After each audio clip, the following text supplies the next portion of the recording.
When I was writing that essay, I was consulting a high-tech company, and the average age of the employees was 32, 33. Even the CEO's age was barely 40, barely 50. And his partners are in just barely 40. And they are all brilliant people. And those young employees, they had highly developed technical skills, which I don't have personally. At the same time, I realized that they do not have a wisdom.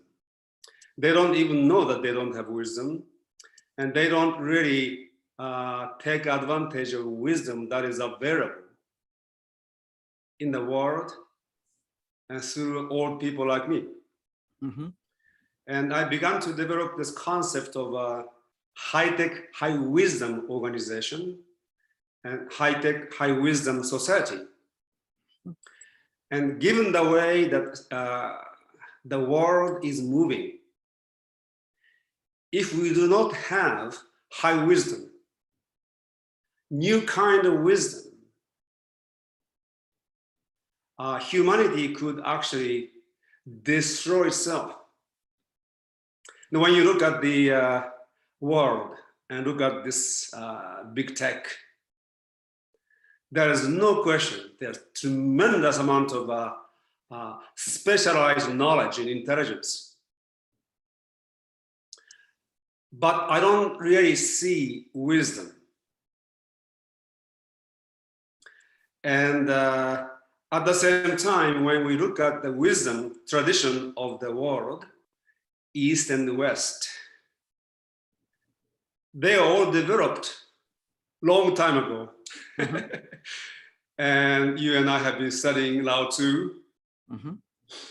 And so many people study ancient wisdom. But ancient wisdom by itself is not sufficient to deal with the 21st century, with this amazingly advanced high-tech society, where we have artificial intelligence that can beat the champion of chess, Go. We have something called shogi in Japan, which is a more complex version of chess. It's quite possible that eventually AI will beat the shogi champion as well. So, and then also there is this transhumanist agenda going on in the world, through which AI, AGI intelligence will actually take over human intelligence. You know, I am not against development of technology and AI, AGI, and robotics. That's amazing, you know, human creation, and I am excited about the development of it. But humanity needs to find a way to relate to ever-evolving technology. Human consciousness also needs to develop and evolve alongside human technology. And those who are involved in the technological development, I do not see the kind of wisdom, spiritual wisdom, cosmic wisdom that is necessary to guide this human development evolution. Let's see. So, let's talk about wisdom. and then let's talk about high-tech Sounds good. society. Sounds good. So let's start with wisdom. Yes. When we talk about, we are studying Lao Tzu, and he's very wise. Mm-hmm. But he wrote in 500 BC. We've studied Socrates. He too is wise. So firstly, what is wisdom? Because in order to be wise today, we need to do a lot more. Because wise is about being able to understand how to function in the world and to do it well from a very deep level. So you need something else, something in addition to what was there at that time. So what is wisdom? Okay. I actually wrote a book, not a book, an article about wisdom, but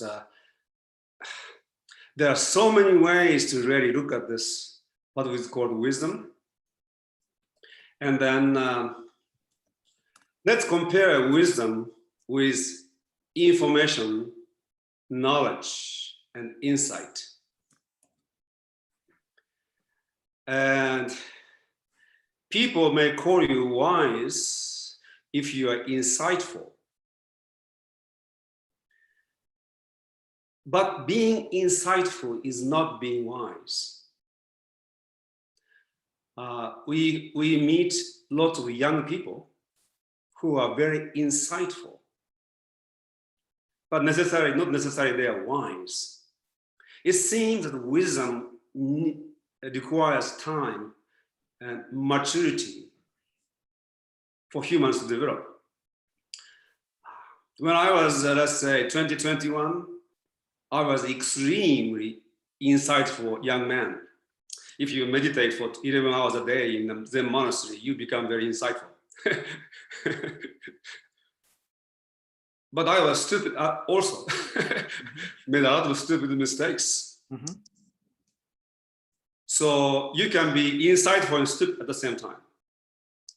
Definitely, wisdom is an elimination of stupidity, which requires time. And wisdom is not knowledge, and it is not information. So information in this context is digital bit. When information is conveyed from one person to the other via internet, they need to reduce the whole complete knowledge into a bit of information and transfer. So information is digital, which does not convey the whole. Knowledge is an integration of information that has a totality, so that it has the power to explain. So you know information, you understand knowledge. But knowledge is digital aggregation, which has internal coherence. Yet it is not wisdom. Wisdom comes into being when a conscious entity encounters the unknowable. When we begin to gather information and begin to develop knowledge, and we come to create a body of knowledge which has explicatory power to explain the universe, you also come in contact with that which is not only unknown but unknowable. That unknowable cannot be reduced to the known. And that which is irreducible is the definition of the sacred. So when you encounter the unknowable, you actually have an experience of encountering the sacred. Like, as Lao Tzu says, thou that can be defined, explained, spoken about is not the thou. So on the one hand, you know thou. On the other hand, it still remains to be unknown, unknowable. There's something is always beyond the known. And wisdom begins to develop when we are humbled by our encounter with the unknowable, the sacred. So there's a wisdom has this spiritual dimension. Being spiritual is to be in touch with, in build with, infused with, insuffused with the sacred. And that experience makes one wise. But the wise one is because he is in awe of, in wonderment with the sacred and unknowable. He or she will never think that he or she is wise. So the humility comes naturally.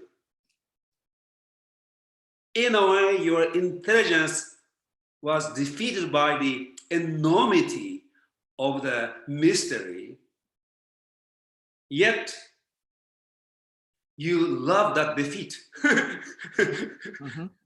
So the way we are now moving in the direction, the direction in which we are moving, wisdom is to have wisdom is to be spiritual in the true sense of the word.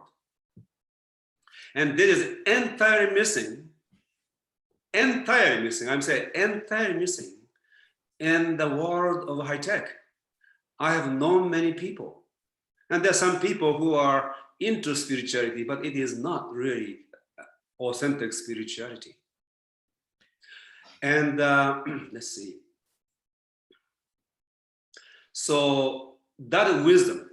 So you have information, you have knowledge, and then and the boundary of knowledge, the boundary of your intelligence, you come to experience or encounter with the unknowable, the sacred, then people begin to develop their wisdom.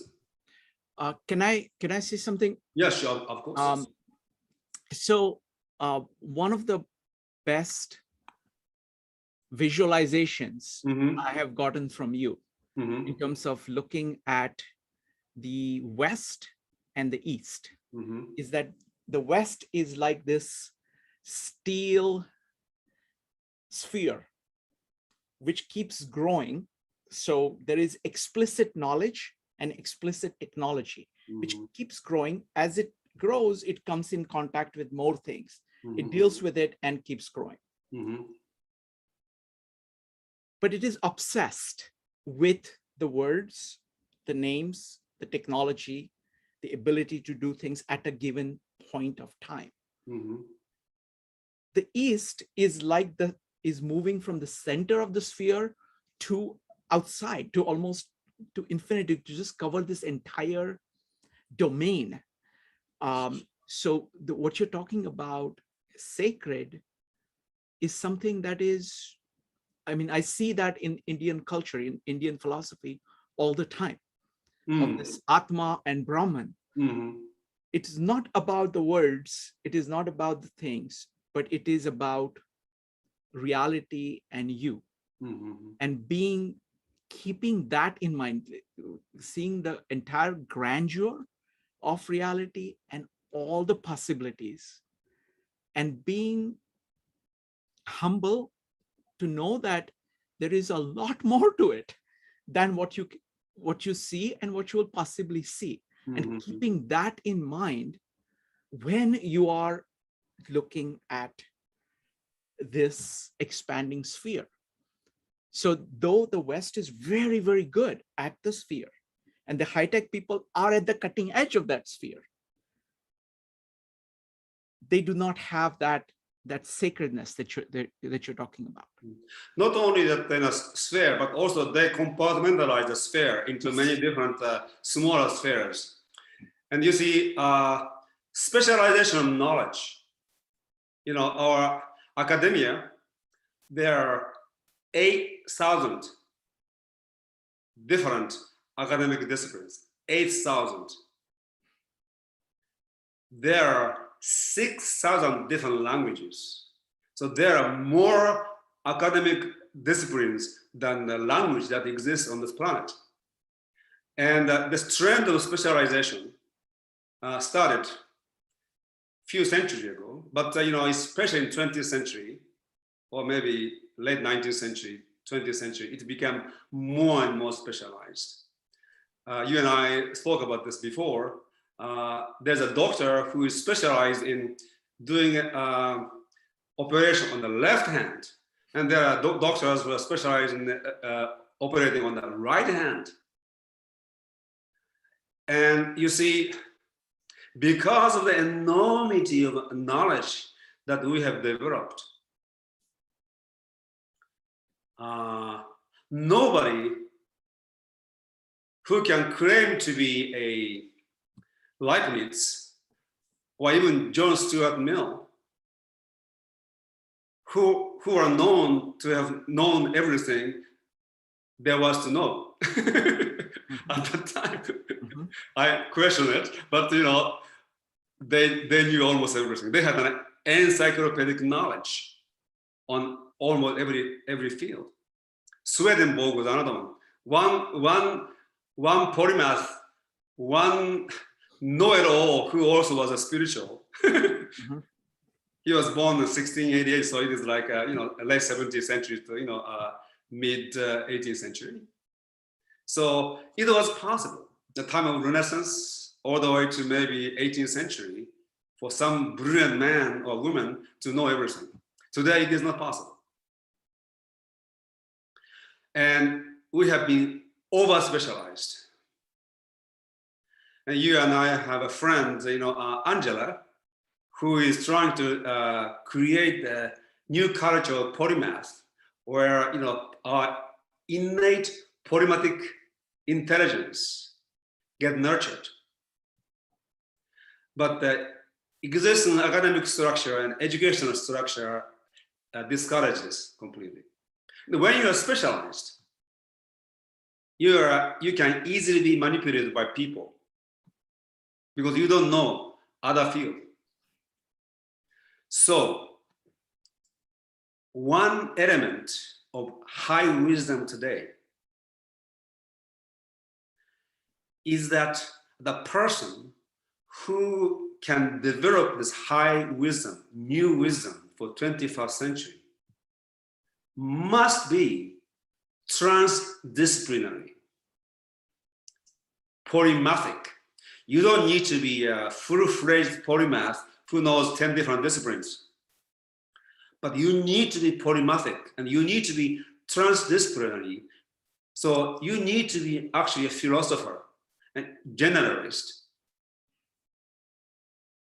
who are able to understand different fields and being able to integrate knowledge, number one.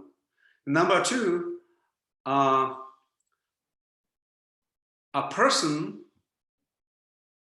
who can develop this high wisdom for 21st century need to have what I call paradigmatic mind. We are monoparadigmatic. People are born into a particular culture and they acquire a paradigm and they exist inside. People talk about paradigm shift, but when they shift paradigm, they move into another one. And we need to be, you see, to understand somebody, you need to actually enter into the paradigm in which and from which he or she thinks and operate and actually be. And if we are not trans paradigm, we are not able to do that. So what we do, we actually filter through our own paradigm to understand others. It's like that's when translation is a good metaphor. Mhm. So you read translation. You are reading in English translation of Lao Tzu, or Shankara, or even some German philosopher. And language is a paradigm. So you can never really get to the thinking of the other person, because it is done in different paradigm. Although some writings, such as Lao Tzu, get to the translinguistic universal truth, luckily, so we can get to this. But regular writings, where it does not deal with cosmic truth, it is very difficult to understand real mind of the author without knowing the language. Yeah, that's very interesting. I want to tell you a little story, that experience that I've had. I tried to read Yoga Sutra. Yeah. Now I know Sanskrit enough to be able to get like 95% of the words. And so I do need the translations for the other, what I'm missing. So I tried it with English translations and it was impossible because the concepts were so different. So ultimately I had to find a translation in Marathi, which I know very well. It's a language I grew up speaking, but Marathi is derived from Sanskrit. So it would use the word and then immediately I would get, oh, this is where this is the root word of Sanskrit. Oh, I get it now. But the structure of concepts is so different. Yes. Because Indian thought has focused so much on consciousness that its structure of concepts about dealing with consciousness is so different from the Western view of consciousness, Western approach to consciousness, English approach to consciousness. Yes. It's very hard. Yes. And you're right, Lao Tzu is relatively more accessible because it is so metaphorical. It is leveraging things in nature and showing you what happens. Look at water. And that we have access to, so we are able to. So, but excellent point. Please go on. Yeah, and unless somebody pays me, I will never translate Chang Tzu. I did some translation to use for my own teaching, but Chang Tzu, you must enjoy the writing. Not only universal truth, but his writing is so. It's like translating Shakespeare or Goethe into a different language, and people will miss that beauty of the language. Chang Tzu is an amazing writer, so I rather just enjoy his own writing in the original language than trying to translate. It will be extremely frustrating to begin with. Right, because when just one comment, Yes. When you're looking at somebody like Shakespeare or Goethe, or Chang Tzu, what happens is that what is being communicated is not just what they are pointing to, Exactly. but the way in which their consciousness processes that. And that has a rhythm to it, that has a style to it. And that is the hardest thing to get. And they also play with the language. Yes. So you see, Chang Tzu plays with the Chinese language, and you cannot do that in in the foreign language. Of course, you can play with the English, but it is not the same that he is doing. Yeah. So, please go on. Yeah. So that's why I have never published my Dogen translation, because I'm eternally frustrated. But at the same time, a big challenge. Anyway, so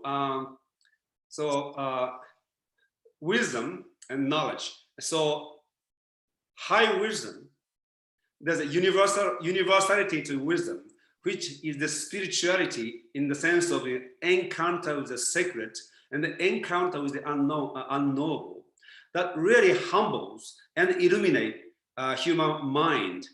That is the universal character of wisdom. And the high wisdom that we require today is, to get there, we also need to have a different, because our knowledge is so much richer today, And we need to have the mind that is transdisciplinary in terms of knowledge and trans-paradigmatic in terms of our mentality or our consciousness. You see, Chuang Tzu or Lao Tzu lived in Chinese culture. They did not need to transcend their paradigm.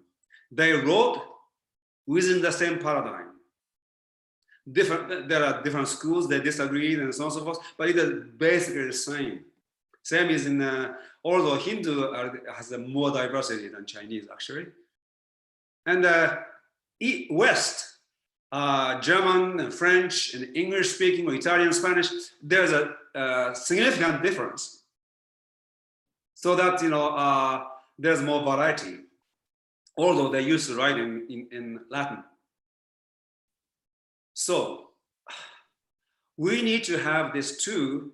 So this high wisdom is enriched by the consciousness that is trans-paradigmatic and the mind that is transdisciplinary. And so the leaders of today and tomorrow, they can no longer afford to be a specialist. They need to be enlightened and multidimensionally intelligent. And if humanity don't have the leaders with high wisdom, we have a very bleak future. Because eventually AI and AGI are going to take over humans. I want to make a couple of points. I want to connect it to some things that we've been working on. My friend CJ did a meetup for us on the value of multiple perspectives, that in order to get at truth. And the way I kind of summarized it for myself is using a sensory metaphor. So take, for example, you're eating an apple. Okay, when you're eating an apple, you're seeing the redness of the apple, the appealing color of the apple. You're feeling the firmness in your hand. You're tasting it, you're smelling it, you're feeling it as it goes in. You are feeling, kind of satiated by it, enjoying the taste of it.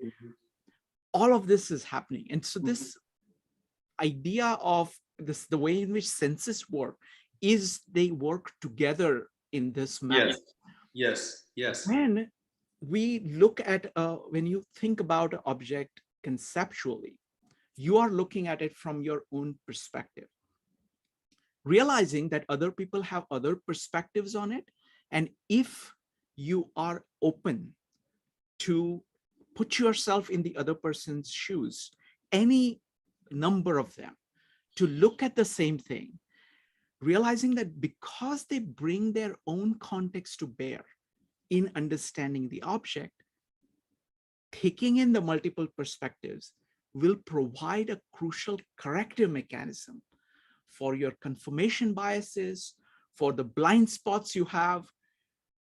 So being open to looking at all these perspectives and trying to put them together as best as you can is a very cheap way of correcting your mistakes, because otherwise you can just act on your whatever knowledge you have, and you will just pay for your mistakes in action rather than in your thinking itself. Yes, absolutely. Two things you brought to me. One is, as you know, George Gurdjieff has this amazing idea about 3 kinds of food. Food we eat, which include water, air we breathe, and impression we receive. And to him, impression is most important. And he has this food chart where food is transformed into finer and finer substances, and where this air and impression plays a role. So if you eat something in a raw impression environment, food is not being transformed into higher vibrations. So taste is an impression. And the better the taste, the richer is your experience of eating, and also the greater the evolution of this process of assimilation into higher and higher vibration. And the people who are into a spiritual development, it is essential to eat the right food, which is being transformed into higher vibration, which means you need to also live in an environment where it is high impression environment. So people go into diet and they eat really bad tasting food. They are already killing the possibility of what the diet can do. So you see, it is so important for all of us to have rich experience, not only eating food, everything. We need to have rich experience, number one. And number two, so we talked about monadology and the sociology last time. And in most fundamental sense, each one of us is a monad that has no window, in the sense that I can't experience your experience and you can't experience my experience. So another way of saying this is we each have cosmic address in the whole universe, and each one is unique perspective, which cannot be experienced by others.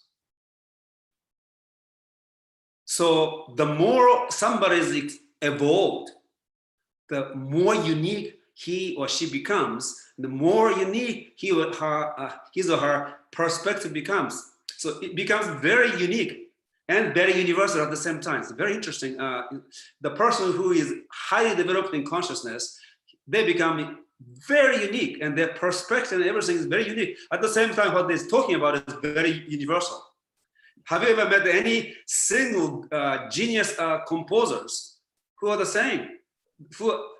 You know Beethoven, you know Mozart, you know Bach immediately when you listen to them. Same is true with spiritual masters. So when people ask me how to discern who is a great spiritual master or who is not, I just seek for somebody unique. There is no other Krishnamurti. There is one person who imitated it. It was a poor imitation. There's no other Sri Aurobindo, and so on and so forth. Those are unique, and they are universal at the same time. Now, so how are you going to take multiple perspectives when you cannot really experience other person's experience? What happens is when you, so initially what happens is that, other person's perspective shows up. If you really experience your being, you realize that the other person's perspective is one of those sacred, unknowable. And people shows up differently. You see, when we are in a normal level of conversation and human relationships, we interpret other people's ideas. We have a very superficial relationship. Other person doesn't show up as a sacred, unknowable.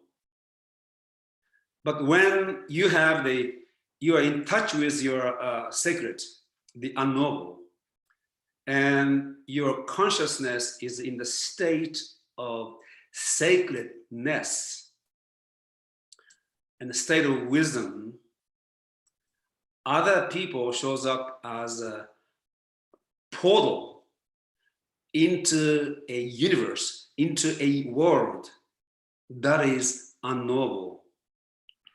So you will never really know fully other person's perspective. But because they shows up as a portal, you actually kind of disappear. And you have an understanding or understanding of the other person's perspective in an entirely different way. You begin to listen. you don't interpret, you begin to listen, and the other person becomes a revelation of a universe, a world. And that's how we actually can understand other people and their perspective. So on the one hand, it is not, you don't fully understand in the sense of understanding your perspective. On the other hand, they shows up in such a way that you begin to be transported into a new universe, within your universe, where your perspective becomes enriched. Let me ask you one thing, because there is one thinker that we looked at who was saying something similar, and I just wanted to make sure, I wanted to compare it to what you're saying and see what you think. There is this gentleman, Martin Buber, who talks about I-thou relationships versus I-it relationships. He says that, and most relationships are I-it relationships. People are focused on what can you get from this relationship, and it's all focused on kind of the efficient cause, or if it's focused on saying, okay, what am I looking for? I'm picking up a coffee from this person, and you're not really looking at the person, you're just looking at the coffee. It's a much more superficial way of looking at life, and you're looking at only things which are definite things that you already know that you want.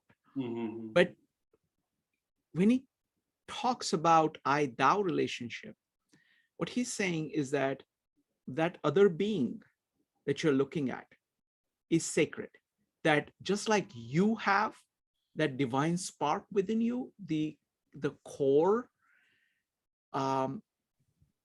within you, the other person also has that core. And if you are open to that, almost like a metaphysical experience, and keep that in mind, then that interaction has a dramatically different nature than this I-it relationship. Because in I-it relationship, you're actually not learning anything. You're just using something that you already have.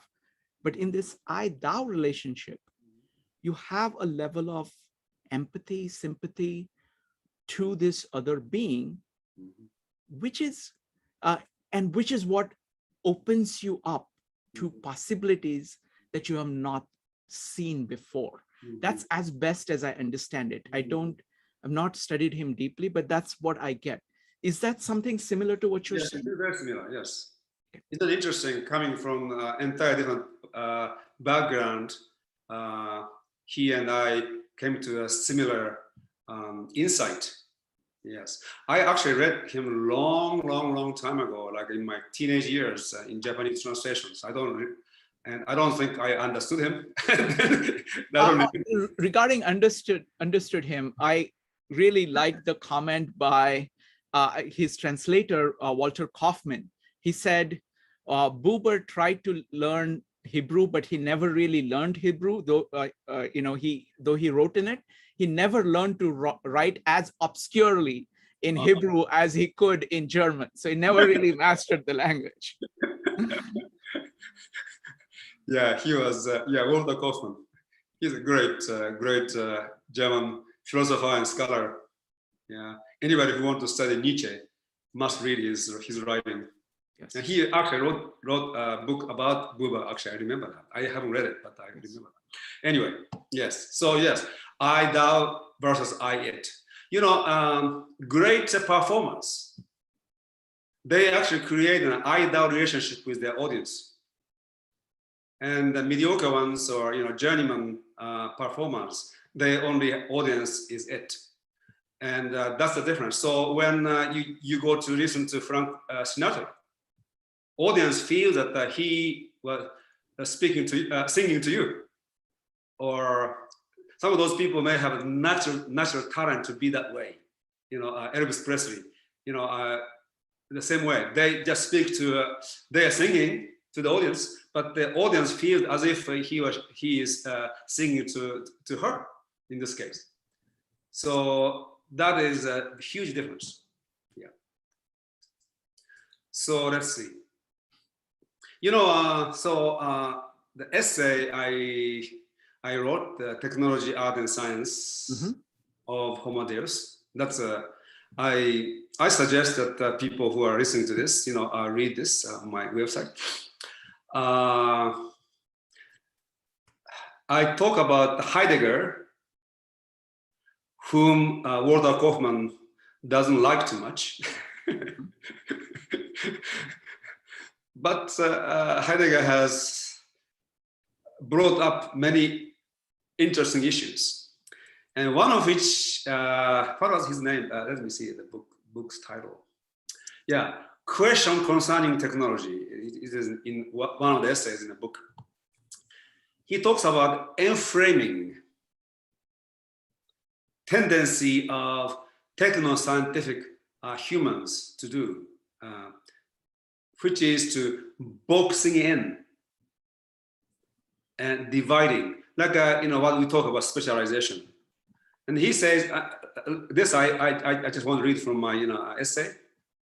So on the path of enframing, humanity will eventually reach a point at which the human too becomes just an instrument, standing reserve, human resource. And I consult businesses. I never like two words. One is public relations, which is Edward Barney's coinage. He wrote a book called The Propaganda in 1928. And the propaganda had a bad name, so he came up with the term public relations. And he wrote another book on this subject, but it's basically propaganda. I don't like that. Another word I don't like is human resource.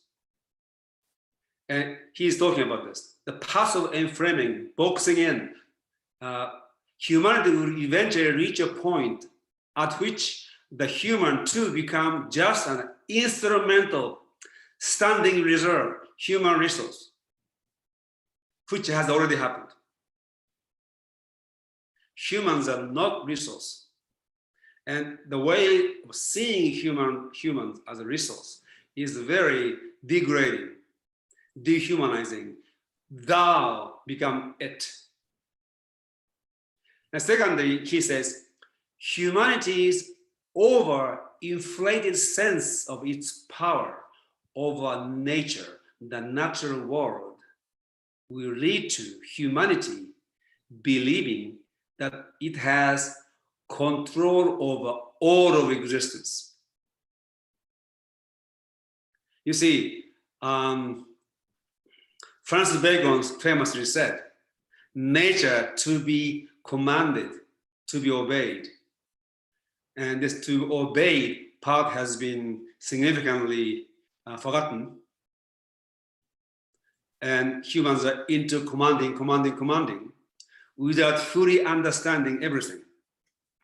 It is very dangerous to command when you haven't first learned and obey the law of nature. And now, not only nature, now humans' over-inflated sense of its power over nature, we begin to think that we have the power over all of existence. And you can see this. Another one, this excessive sense of self-conceit leads ultimately to the delusion that humanity encounters itself and only itself everywhere it looks.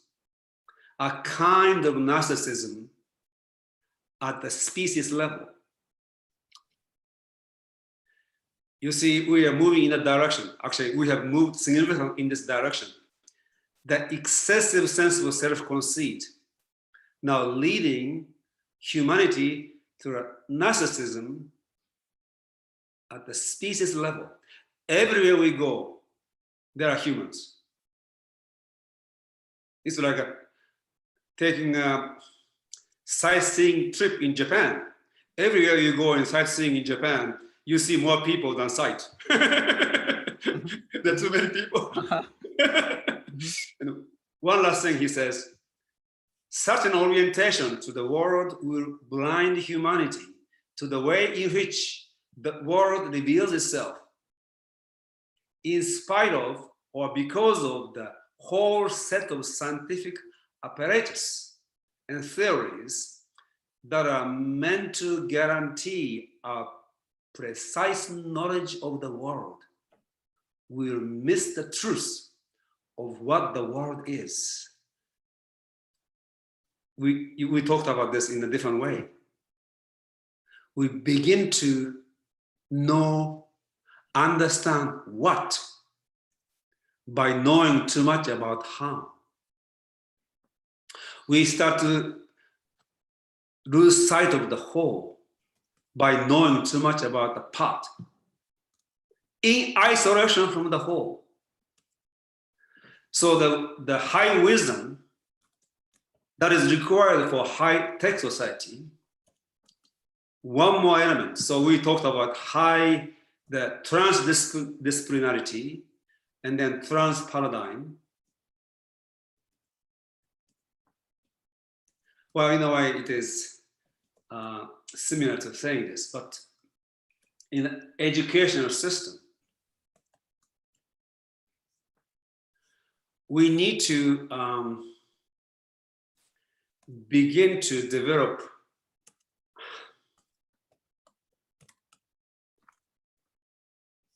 program which is a generalized program. In another way of saying is, we need to bring back philosophy again into the center of learning. Philosophy became specialized knowledge, and they use specialized language so that nobody understands what Heidegger or Kant are saying. Really?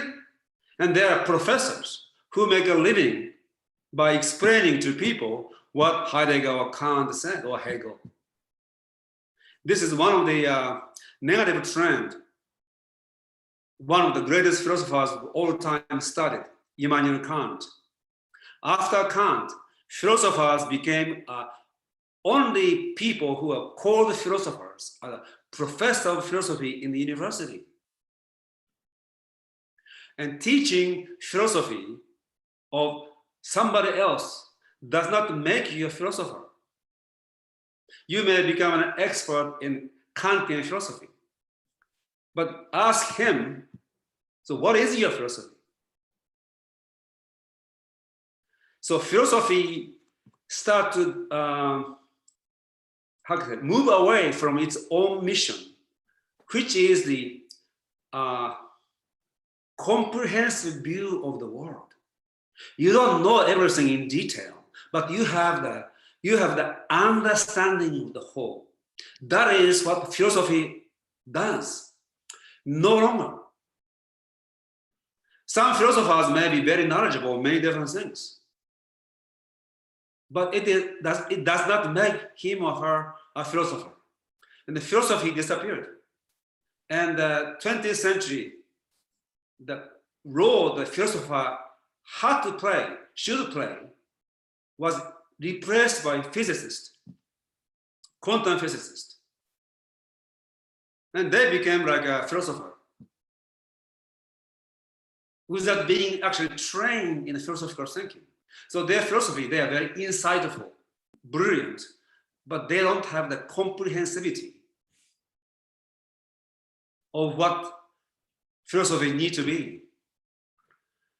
So with this trans-paradigmatic mind and transdisciplinary knowledge, people need to become philosopher again. To be philosopher is not to have any profession. To be philosopher is to become an authentic, whole human being who is intelligent enough to ask right questions. And by the way, that is another definition of wisdom. The wisdom is the intelligence that asks the right question. The wisdom is the intelligence that learns through asking the right questions. The person who is wise is more asking than telling people answers. And you see, that is philosopher. Philosopher need to have this ability to be wise so that he or she can ask the right questions and invite people in asking questions, an eternal quest for greater and greater knowledge of the whole. And so, well, Buckminster Fuller was a philosopher because he had a comprehensive knowledge of the universe. And there are a few physicists who we can maybe call philosopher. In India, Sri Aurobindo was a philosopher. There's no question about that. He was a real philosopher. He had a comprehensive knowledge, transdisciplinary knowledge, and he had his own philosophy, which was not the repetition of the old Hinduism. It was his revival and renewal and transformation. There are very few philosophers today. And so in educational system need to be transformed in such a way that people become philosophers in their own way. And probably, to be honest, not everybody can actually become brilliant philosopher, but at least he or she can have some element of being a philosopher so that he or she can think beyond what he or she believes. So high wisdom requires these three things. The one who is wise and being a leader of high wisdom organization and society need to be a philosopher in the true sense of the word, who need to have a trans-paradigmatic mind, and who need to have a transdisciplinary knowledge. And of course, at the bottom, he or she needs to be spiritual in the sense of being in the presence of the sacred in his or her life. And so there's a universal factor, and then 21st century factor. Wonderful. Let me go ahead and ask one question, and then I want to open it up. There is a lot of great people on this call, so I want them to be able to ask questions. Folks, try to formulate your question crisply, try to keep it brief so we can get through as many questions as we possibly can. So the question I had for you, Yasuhiko, is you in the essay you talk about from Homo sapiens to Homo deus. Can you elaborate a little bit on the concept of Homo deus? Okay, so we are called Homo sapiens. Sapiens is wise. Very few of us actually become wise, so we haven't become Homo sapiens yet. But let's call us as Homo sapiens. Now, there are two other words. Homo faber, man the creator, and Homo ludens, man the player. So Homo sapiens has this other two aspects. So we create. In the most fundamental sense, we create our own destiny. And we create many things. Technologists, engineers, and inventors, writers, painters, we create. So we have the element of, Homo faber. And then we have element of Homo ludens, man the player. And, we learn and create when we are playing the best. We cannot force ourselves to create. We can coerce others to create. Creativity comes with playfulness. So Homo sapiens has the knowledge aspect, which become a philosopher and scientist, and then Homo faber, which is a creator, artist, and technologist, and the Homo ludens, which is at the basis of being an artistic, and being creative. So Homo Deus is the future direction of humanity, where humans, by virtue of being human, become integral of the sapiens aspect and ludens aspect and faber aspect, so that we are not just scientists, but we are also technologists and artists, and we live our life prayerfully. And final stage of enlightenment is to become playful again. So Homo Deus is evolved Homo sapiens, who is a scientist, artist, and philosopher, and technologist, who enjoys his own life and enjoys others, their lives together, on the leading edge of human evolution. Wonderful. Thank you. So is it okay if I open it up for questions for folks? Okay. So folks, it's time for questions. Go ahead and type exclamation mark if you would like to ask questions, or you can raise your hand in Zoom. Please keep your questions brief so that we can get as many questions in as possible. So it's going to be John, Rami, Joe, Elena, and Frank next. John, go ahead. Thank you, Shrikant. Hi, Yasuhiko. I very much enjoyed your talk. I'm a software engineer, so a lot of what you said resonated with me, especially with paradigms and dealing with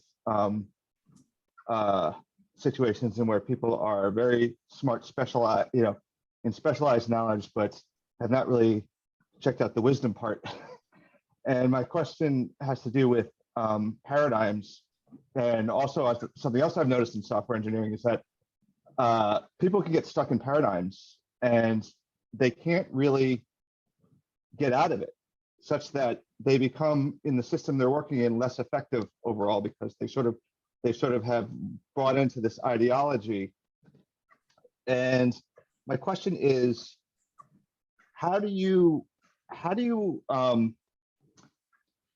this is the observation. The observation is that I've noticed, and this applies to ideologies too, it's not necessarily the person who creates the ideology, such as Marxism or capitalism or programming things such as distributed programming. Those people aren't the ones who make things go off the rails. What I found oftentimes is that people who adopt these paradigms without fully embodying them and understanding them, that really can make things go south. And I wanted to know what you thought about that statement and what to do about it if it is indeed true, because I found that adopting something, it's almost like getting a fast car when you're a kid. Your parents buying you a Lamborghini when you're a kid and you sort of drive too fast. And I wonder, how do we avoid that? And how do we help other people if they're trapped in that sort of, I would say, conceptual immaturity? Thank you. Okay. So when we are born not only into nature, from nature, but we are born into culture. The initial stage of our learning is acquiring information and actually paradigm from the culture. And people basically, modify whatever they acquire. Americans and Japanese, they tend to stay in the same place. They don't go out. But then when you are born in Europe, for example, you go to different countries. So although there's similarity amongst them, you begin to kind of encounter different cultures.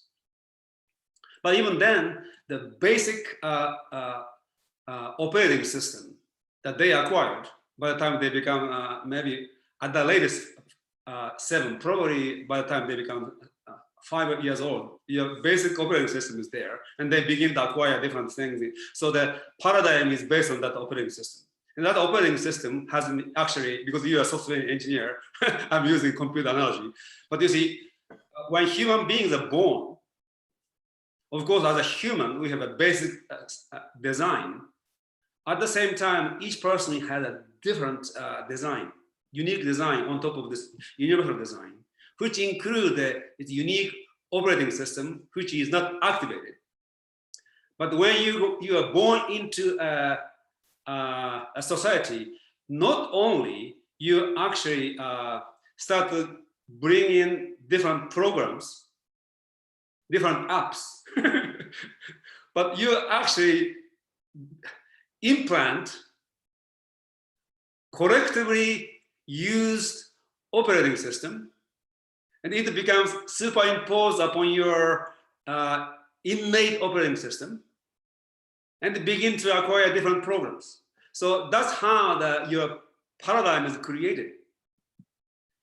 And only way the person becomes free from this paradigm, become aware of this paradigm, is when your mind becomes silent. And most people who go into meditation, they want to achieve that state. They want to meditate, they meditate. But the first thing they realize that there's so much noise going on in their head. Not only, when they are meditating, the noise going on all the time. Program is running. And in that programming and the noise going on, sometimes you say I, you. Every time you say I, entire world view, your entire paradigm comes together because your ego is part of the paradigm. So, this is not advertising for meditation.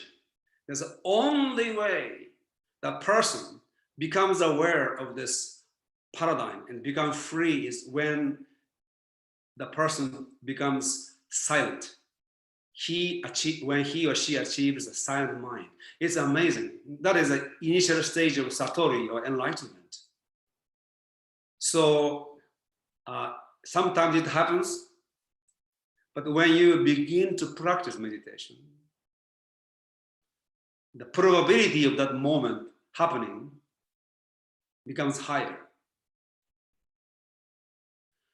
That moment is a moment of eternity, timelessness and spacelessness, when the consciousness has no object nor subject, and it is free from all of the paradigm. And when that happens, you become aware of this the world of illusion delusion, people call it. It is a psychological reality in which we live. You become aware of reality outside of that psychological reality. So in order for somebody to be trans-paradigmatic, he or she needs to be extra paradigmatic outside of it. And it's called ecstasy. So I call those people ecstatics because you become ecstatic, really, emotionally too, but actually ontologically, you are static stand. You stand outside of the programming and paradigm. And then you begin to reconstruct your operating system and your thinking system, which is no longer implanted, but it is an authentic, uniquely your thinking. You become it has become original thinking. Somebody else may say the same thing before, but it is original because it comes from you. And it is a different kind of creativity. People who are conditioned to be creative, they are good at putting things together, integrating new things. That is one level of creativity, no question. But when you become an original, you, Jonathan, you begin to think originally, and you become creative in the original sense. It's different from the talented people. I'm sure you're very talented, but talented people being creative in a more conditioned way. And that makes a difference between people, real genius and very creative people, genuinely creative people. Thank you, John and Yasuhiko. Next up is going to be Rami, Joe, Elena, Frank, Charlie, Sharon, and Shane Murray. Rami, go ahead.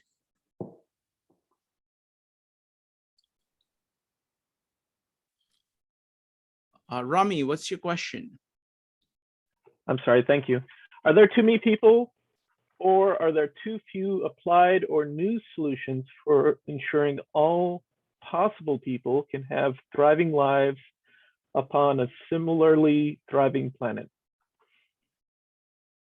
I don't understand the question. What did you say? Are there too many people, or are we not applying enough solutions or coming up with enough new solutions so that all the people can thrive along with nature? Maybe Shrikant, you can translate what he said. Sure. What he's asking is that, are there too many people on the planet? Okay, too many. That's I didn't hear. Too many. Okay. And if there aren't too many people, are we structuring things so that not all people or not most people get the benefit of all the technology work, all the creativity that we are putting out? Well, there are different thoughts regarding that question. And there are some people who are actually actively working on depopulating humanity. And there are other people who think that the number is immaterial, because if we put all the 7 billion people, we can fit them into a small section in Alaska. So the space that the humans are occupying on this planet is not that big. Therefore, there must be a solution. Buckminster Fuller came up with this, actually fact that 1970s, that there is enough food to feed everybody in 1970s. And also he said there's enough know-how to create an abundance for everybody. At that time, there were already a lot of humans, 1970s. So I tend to take the view of Buckminster Fuller. It is not a matter of number of humans that we have, but the distribution of wealth and technology that needs to be worked out. So if there are just to distribute food to everybody, it requires a technology of distribution. Just distribute know-how, we need a technology for distributing knowledge. And right now, there is a still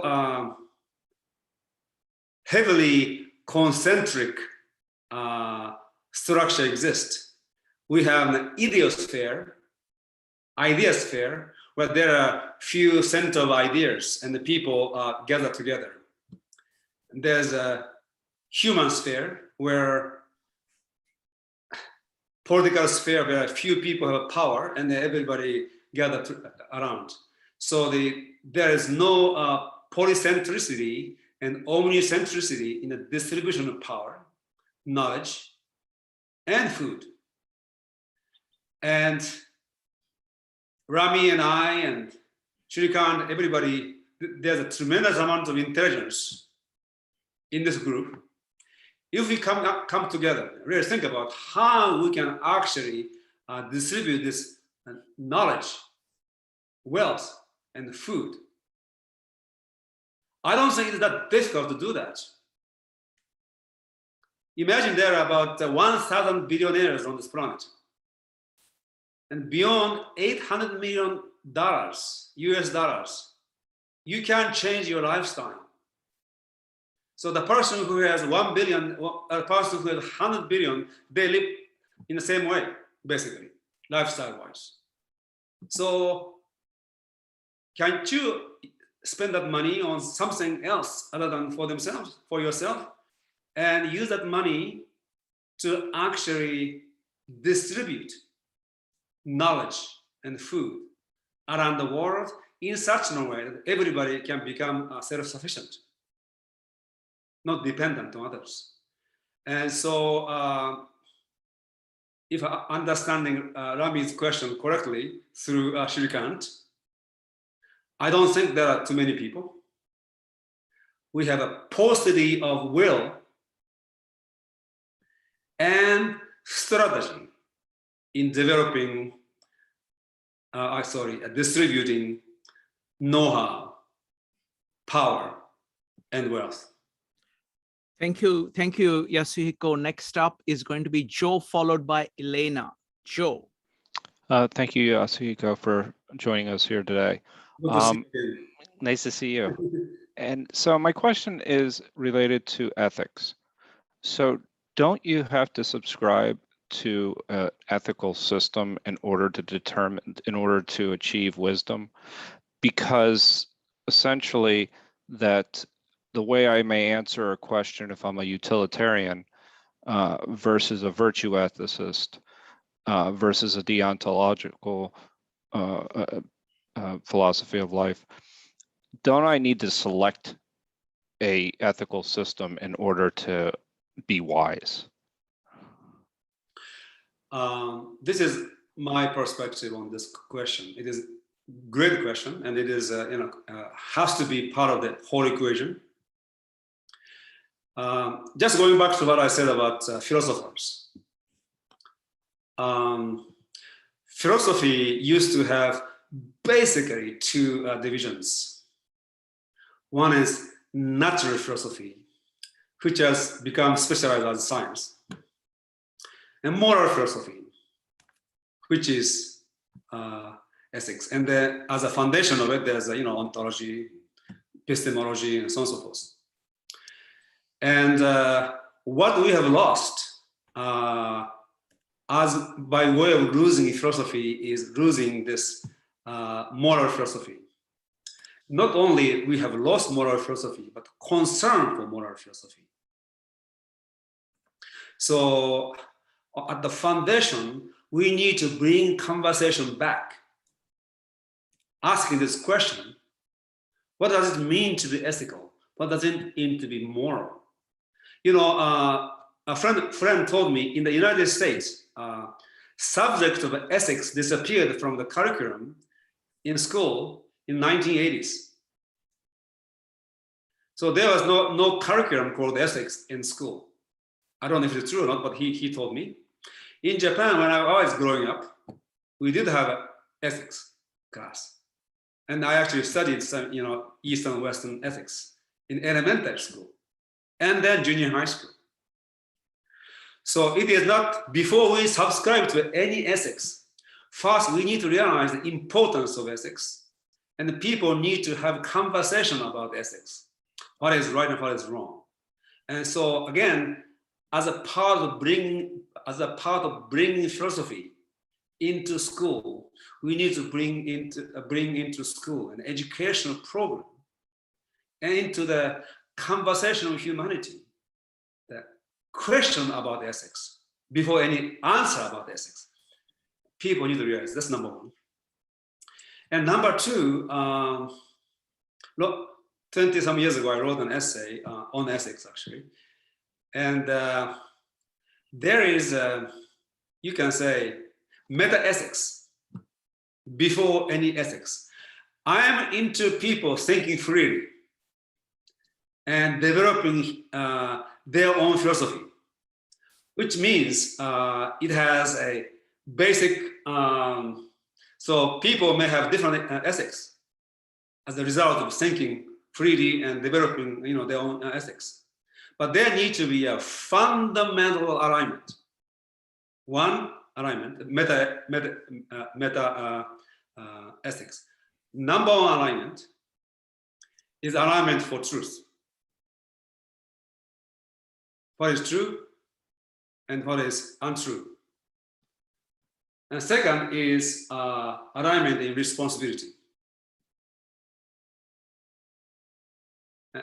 And number three, the alignment in integrity. So we can all align in our responsibility, integrity, that we all commit to truth. Number two, we be responsible for our thinking, knowing, and acting. In a communal setup, we do what we agree to do. We have agreed to do. So in a individually, you be responsible for your knowing, thinking, and being. In a communally, with other people, we agree that we do what we have. I agree that I do what I have agreed. I have agreed to do. That's responsibility. Number three is an integrity, or you can say sovereignty. That I am being my own person. So I be true to myself. And in a communal setup, I agree that I will not encroach upon your sovereignty, your property, your life, and your property. So those are, to me, the fundamental ethical principles that need to be present in order for each one of us to actually think and develop our own ethics. Thank you. Next up is going to be Elena, followed by Frank. Elena. Thank you. Yasuhiko, I have two questions. One is, it's an easy question. Could you please repeat the name of one of the philosophers, or say, prominent Indian and prominent tradition of whatever that's just teaching in India? It's Sri Aravinda, or there is any Sri SRI SRI AUROBINDO. Aravindo. Okay, great, thank you. And then another question. Once, from your own experience, Yasuhiko, once you observed and noticed that you're being influenced by a paradigm that doesn't serve you, or you don't want to be controlled as much by it, such as, giving an example, say you go to baseball games every week. It's too much, right? You want to be in control of how you spend your time on doing different activities. Then what do you do next? Once you notice this is a paradigm, it's a foreign paradigm, and it's being influenced, it's influencing your ideas, your way of being, and your lifestyle, what do you do next to get back to the center? Thank you. I change. Let's see. First of all, I am responsible for my action, nobody else. I'm responsible for my choice, nobody else. And I make lots of mistakes. And if I make a mistake, that's my responsibility.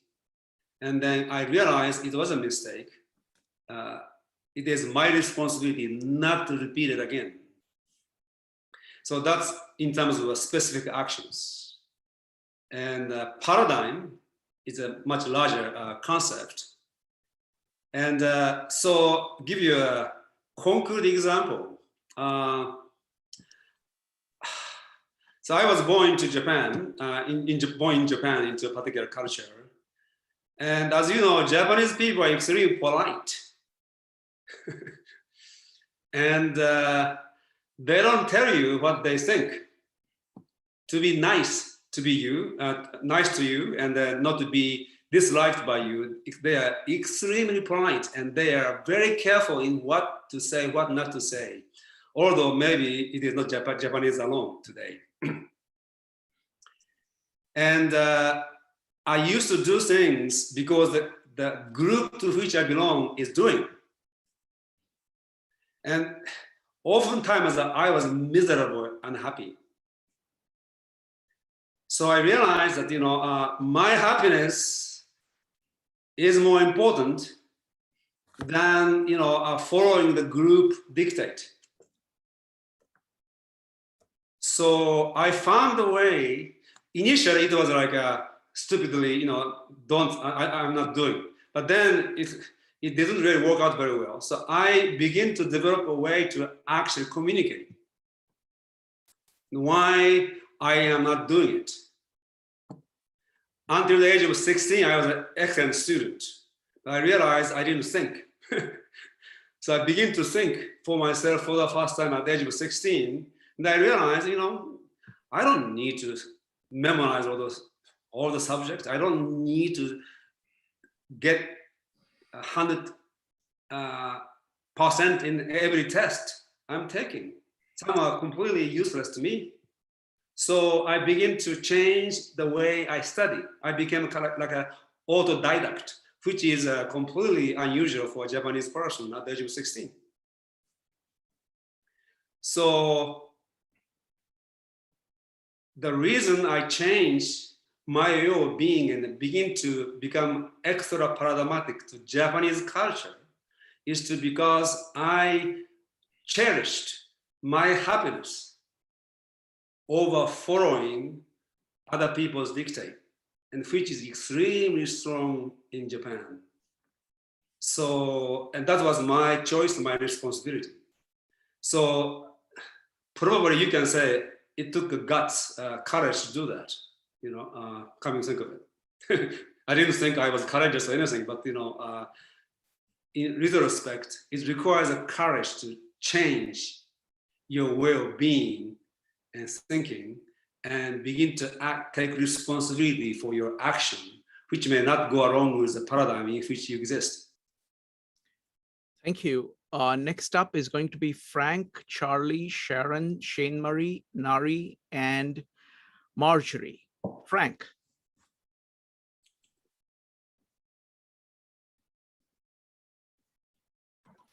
Hi, sorry, I had to change devices here. I just wanted to ask, it's interesting you bring up Heidegger when you're looking for universals and a kind of like a comprehensive philosophy. And why is that? And why not Marx or Hegel or one of the other universalists and more dynamic thinkers? Well, when you study the history of Western philosophy, there have been few people who had tremendous influence over the way philosophy dealt with, related to humanity and society. Not necessarily they are the greatest thinkers, but they had the greatest impact on human society. And Immanuel Kant is one of those people.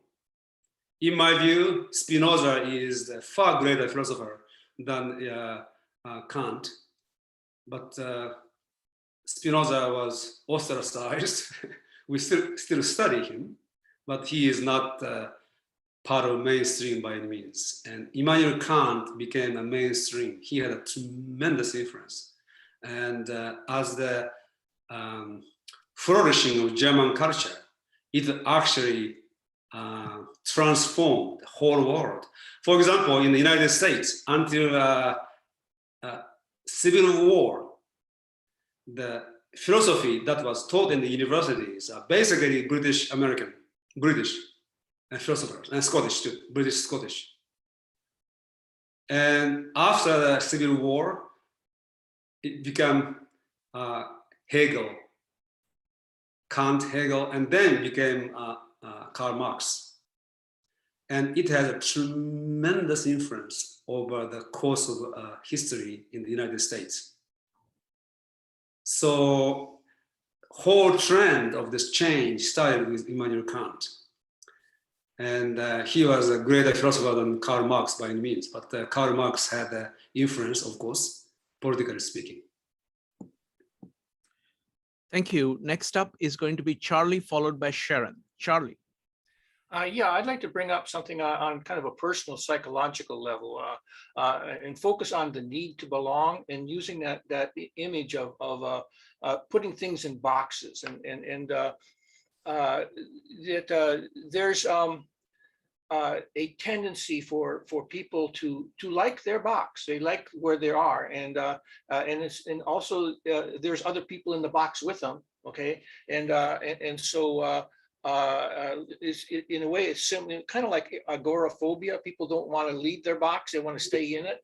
Yes. And also, like addicts, they cling to this thing that gives them comfort, and so that being in the box is something that's really comfortable. And yes, no question. What? No question about that. Yeah. And so if someone comes from outside the box and starts knocking on their door, the welcome mat is not going to be out there. And so there'll be quite a bit of hostility towards someone who's approaching them. Now I just reread the Der Spiegel interview of Heidegger, and he made the statement that only God is going to help us. And so my question is, how do you see these paradigmatic people interacting with people in a productive manner that might have some chance to effect change that will maybe give humanity a chance to continue? It's one of the ideas I'm thinking about is maybe triage. You focus your efforts on people that are at least maybe a little bit willing to listen. Okay. Anyway, that's kind of my question. I used to use the analogy of vortex, and maybe I can use it again. So the society is like a vortex. There's an ideological center, and there's a vortex of ideology. Center of power, political power, there's vortex. And there's a center of economics and the economic power vortex. And let's say they're kind of paradigm. No? Let's use an ideological vortex. And there are thousands, millions of people in that vortex. And as you said, absolutely, most people are very comfortable. People go for cognitive consonance. They don't go for cognitive dissonance. They avoid at all costs. So they watch one TV program. One group of people will watch only CNN. Another group will only watch Fox News, and so on and so forth. There's a cognitive consonance, and then they are maintained on this. So those of us, who are committed to, advancing our consciousness and greater truth and thinking, we need to have courage to stand alone, which means in the big ocean, there are many vortexes. You actually need to come out of it. And one by one, we become the center of vortex, to create new vortex. And my vision was the omnicentric vortexes. So, I don't want people to be my follower by any means. So more complex vortex, where there are many vortexes that are going together in a very dynamic way, multi-vortex vortex. And in a larger scale, as Heidegger said, only God will help us, because we can't force people to think differently, because they need to be different before they can think differently, and you can't even force people to be different. But so one vortex can become extremely uncomfortable to live. What used to be comfortable become uncomfortable. I am sure in the beginning, Communist Party provided certain degree of comfort to some people, but then it became extremely uncomfortable. If you are sent to Siberia, it is not very comfortable. So many intellectuals, who questioned, who used to be communist, but started to question communism, was sent to Siberia. It's becoming so. You see, we need to wait in that sense for large group of people to become uncomfortable with the paradigm in which they live, and only God help us. There's nothing you and I can do. But in my view, that's one thing. In my view, we don't need a lot of people who stand outside the vortex. We need a critical mass of people. And like a Renaissance, there are no more than 150 trillion people who we can call Renaissance man. They had a tremendous influence over the course of history. In the same way, we will need I don't know how many people, but not many, percentage-wise. But because we have so many humans today, the number needs to be bigger than the time of Renaissance. So that's my sense. So let's stand alone, and we create a group, a community of non-joiners. That I have been trying to do that all my life. Let's create a group of non-joiners. It is very difficult to do. Well, thank you, Yasuhiko. Next up is going to be Sharon, followed by Shane Murray. Sharon.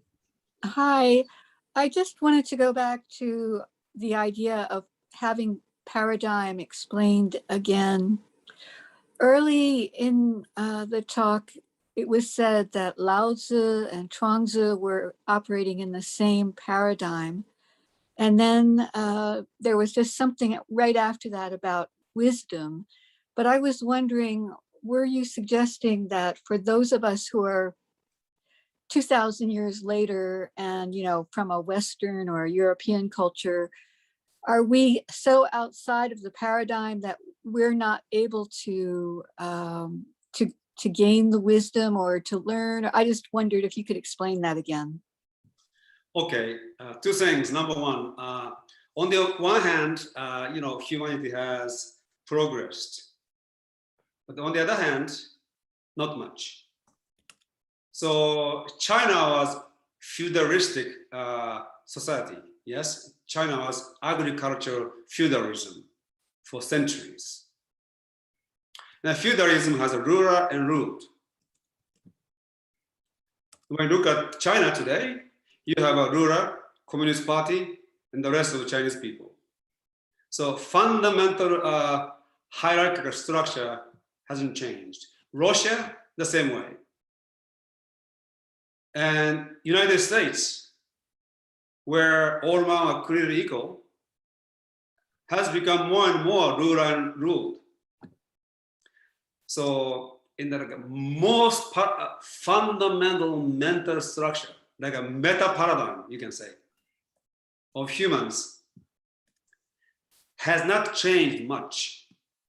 We still live in a hierarchical rule society. Democracy has to be ruled by people, but it is just a slogan.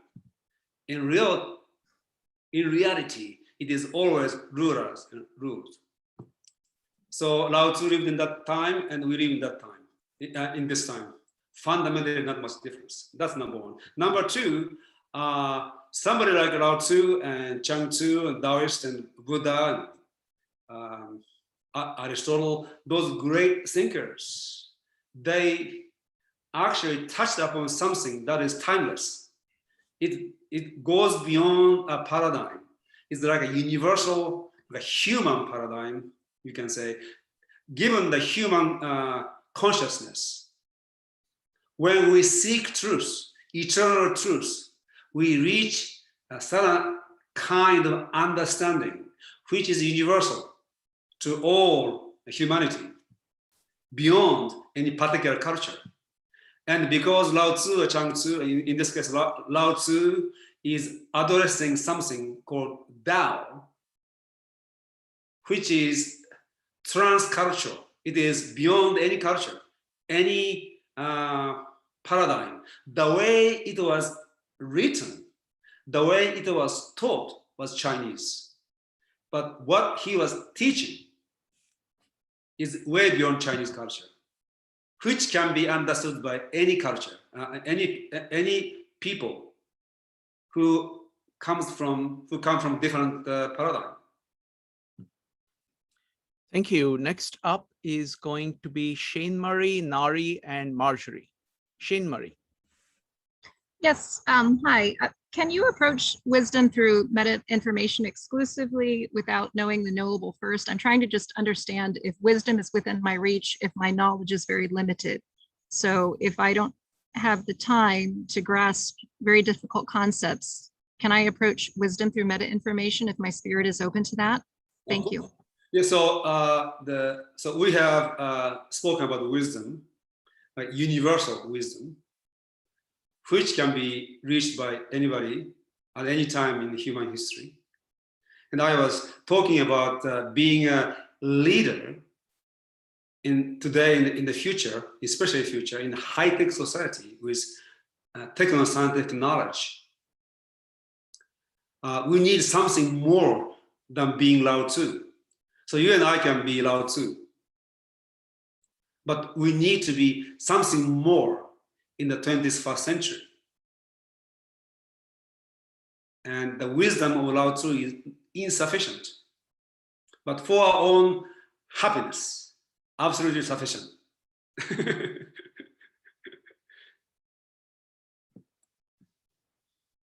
Thank you. Next up is going to be Nari and Marjorie. Nari. Sorry, I'm muted. Hi, Yasuhiko. Nice to see you again. So I have a quick question for you. I actually resonate with the idea that there's informational feudalism that's going on, especially here in the US, where people are sort of shaped, I guess, by their informational sources and what they're choosing to believe. So how do you kind of reconcile that with the ethical belief of like freedom and letting people make their decisions if like especially in this day and age right now, like this moment right now where the repercussions are not that innocent, they're actually like they're having health repercussions for like the global community. Okay. Right now I'm teaching online course called Mastering Inner and Outer Freedom. And inner freedom can be achieved anywhere. Even when you are imprisoned. It happened many times in history. So inner freedom is possible for anybody in any society. Creating outer freedom obviously requires more than one person, actually significant number of people coming together to create a society that is free.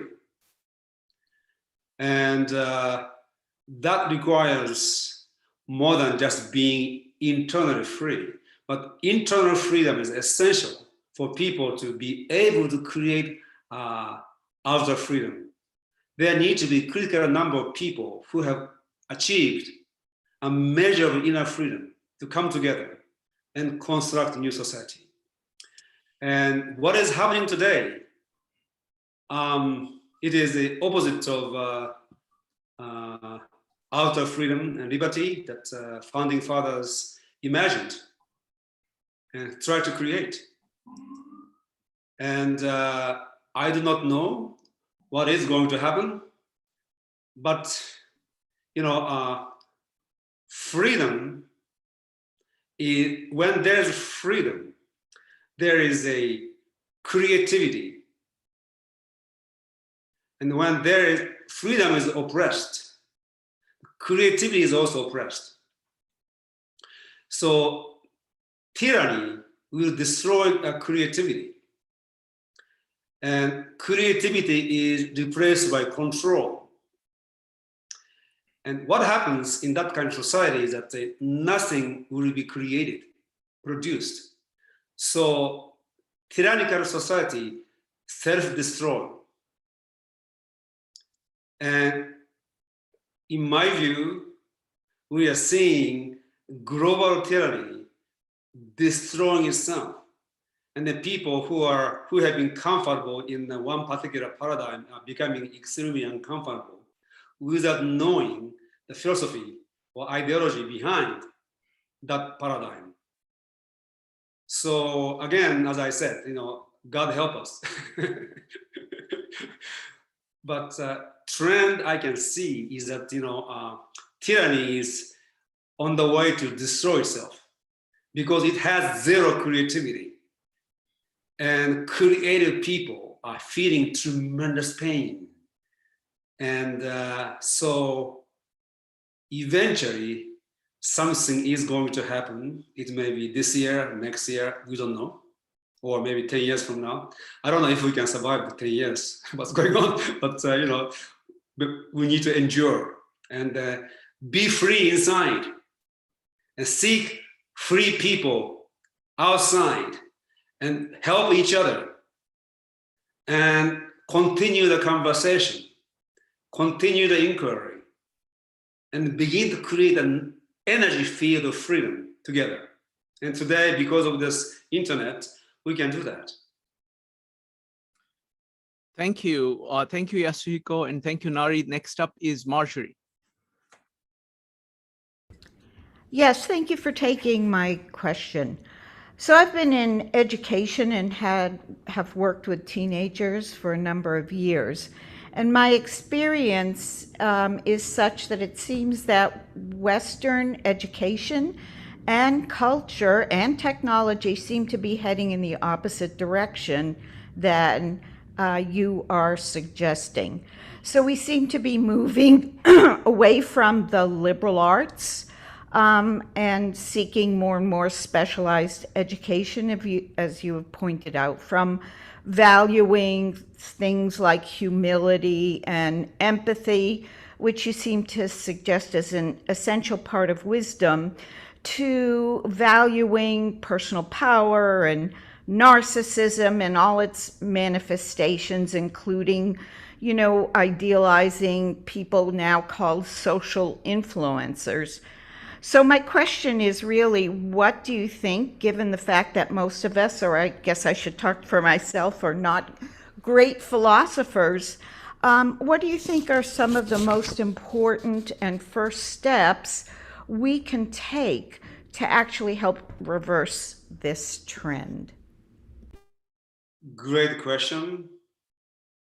And the answer will take many of us to think together. But a few things. Number one, people need to realize the so-called public education system in this country and everywhere, including Japan, from which I suffered significantly,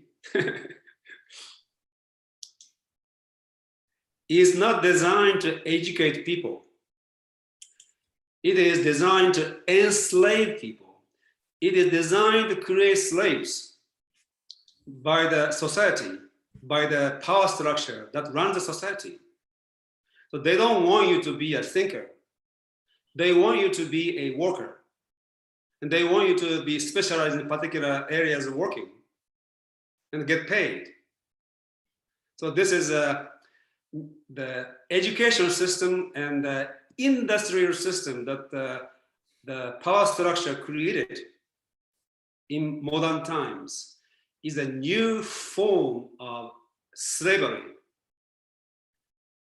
And unless people realize this about this so-called educational system, so teachers like you who are intelligent, who can think, but they don't want you to be doing that.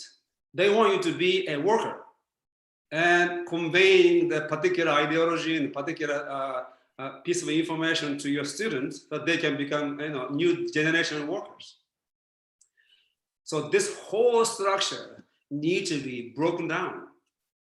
So you know, if the system, dysfunctional system, you see, the best thing to do is no longer add any more energy to the system and create a new vortex, as I said, and begin to create a new system, completely new system. That's what you know, Bakumin Furu's thing also. You know, don't fight with this. Create a new model. Exact same way, we want to create a new model of education where people are really educated.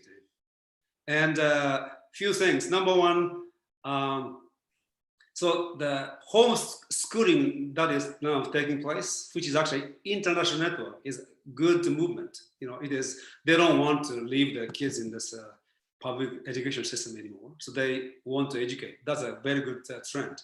Now we want to.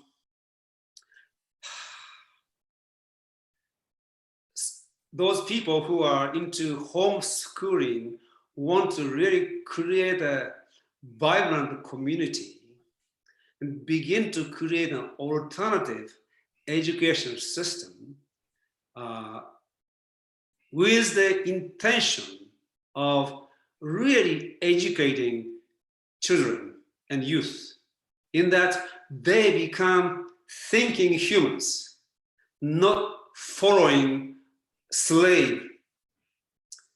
And in that context, this network can create a home schooling curriculum, which is alternative to the curriculum that exists in the public education system. And somebody like you who has knowledge and intelligence and experience can become a leader in this movement. And then when you have many of you all around the world, something new can happen. You know, the great minds of the past, they are all homeschooled. John Stuart Mill, typical example. He studied Latin at the age of 3. It is possible for kids today, but you need to have a different kind of system. So I think the best thing to do is leave the system and create a new system. Thank you. Next up is going to be Ambika, followed by Julie. Ambika. Hi, so I wasn't going to say anything, but since Marjorie brought it up and I've left the system, and Yasuhiko actually answered the whole thing, the whole structure has to change completely. We can't have politicians funding education and big corporations funding education because it just goes along with what they want. And then we can't have people start doing, making us do SLOs. And I said, we are teachers here. You're making us do data entry work. That's not what we're here for. So that's what is going on. And people like us are called a problem in the system. And in order for, and I agree with homeschooling. I had a student who, the mother, she had 10 kids. She homeschooled everybody. And this gal took my class and then took another class with somebody else, left it to take my class again. And the other thing is that in order for people to homeschool, we can't have both parents working so much because there's no time then. And so the whole economic structure has to change as well. So everybody isn't just working hard just to pay bills. I mean, I've had kids of all, without getting into all the racial stuff that's going on now. I have kids who poverty is across the board. It isn't just one race or the other. So I've had kids who haven't had a meal come to class. This was junior college. So it's the whole system has to change, the economic structure, education structure. Oh, and then we have books. The book, Prentice, this one company has bought over all of them. Ambika, would you like to ask a question? Go ahead. Sorry. So I just wanted to know in the Omni system how this would function. Thank you. Two things we can do using the technology we have. Bakumin Fura wrote a book called Education Automation in the 1960s. he already envisioned what is happening today. So information you can gain from this internet. You can actually read every book ever published almost. And so in terms of getting knowledge, you can use this. You don't need to go anywhere. You can learn from this. And using this kind of a device, internet, we can also have a discussion together. And you see, we need to have teachers. How can I say this? I'm sorry, because there are teachers here, but you see, today teachers are not highly respected, and that is really bad, because being a teacher is maybe the most difficult things to be. So when you become a lawyer, you get paid well, and people go into law. And if you become public school teacher, you don't get paid that much. And my pay is not only criteria, but you see how people perceive a profession. And I think with using the internet, for example, I use the name Einstein, although he wasn't a very good teacher. Let's say you can listen to Albert Einstein giving a lecture, and you can join him in his class on internet. So if we use homeschooling, self-directed, market one education using internet, and school professors and scholars participating in this whole system, you get to acquire knowledge based on your interest, and you can listen to the best professor in the world giving a lecture. So the possibility is infinite, literally. Thank you. Next up is Julie. Julie, go ahead. I wanted to know whether, do you think it's a matter of people being closed-minded and locked into their own paradigms and refusing to look at anything else, or do you think it's a matter of people don't even know what paradigm they're operating from? And to me, that seems like the latter would be the case. Well, these two are not the either or.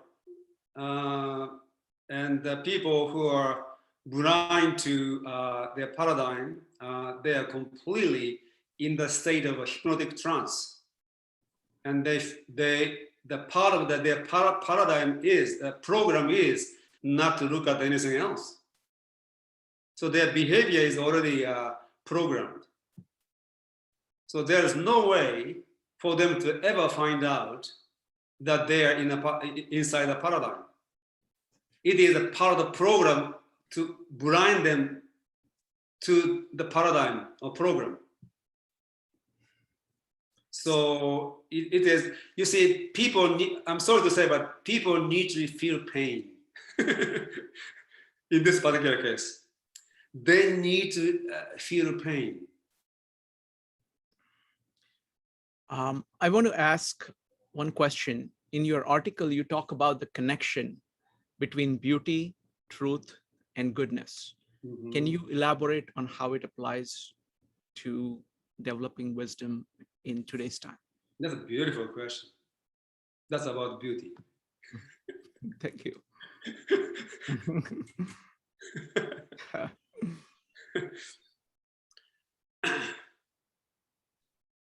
When we seek beauty, we begin to realize that beauty, when you really get to the beauty, it transcends normal beauty and ugliness dichotomy. Real beauty is beyond the accepted paradigmatic beautiful and ugly. It is the coincidence of opposite. It's a transcendental conscience of the opposite, where you find beauty. Truth is also the same, where you have a particular idea and then opposing idea. When you begin to really seek truth, there is something beyond those two duality where you meet truth. Goodness, again, good and evil. And true goodness actually transcends both good and evil. So wisdom requires the kind of consciousness and mind where the known and the unknown and the unknowable come together.